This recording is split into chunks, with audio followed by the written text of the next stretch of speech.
Як міла і прыгожа выглядаюць васількі ды рамонкі. Можна бясконца любавацца гэтай прыгажосцю. А колькі захапляючых відэо ў інтэрнэце знята пра іх.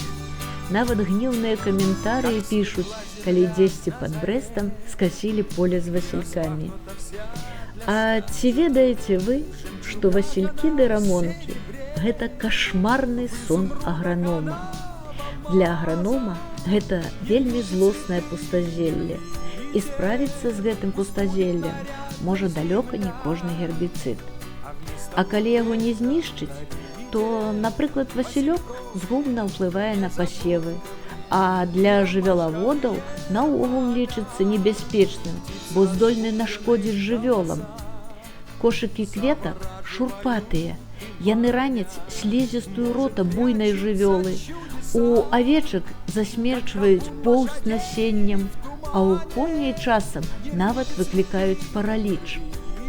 А вось рамонак непахучы можа зніжаць ураджайнасць і якасць сельскагаспадарчых культур, а таксама быць носьбітам шкоднікаў і хвароб. Такім чынам, адна справа нарваць букецік рамонкаў ці васількоў на ўскрайку леса ці ля дарогі, і зусім другая справа – гэта цэлыя кветкавыя палі. Відаць, Юрый Антонаў не вельмі ладзіў з аграномамі, калі заклікаў у сваёй песні не рваць гэтыя кветкі і хацеў, каб яны раслі цэлымі палямі.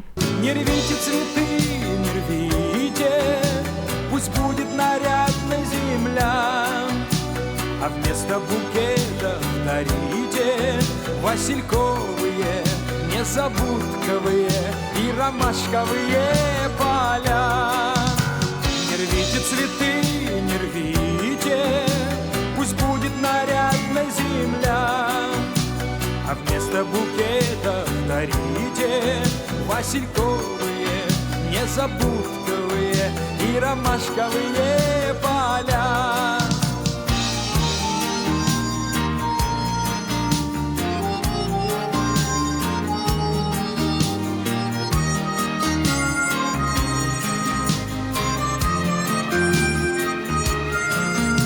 Не рвите цветы, не рвите, пусть будет нарядной земля,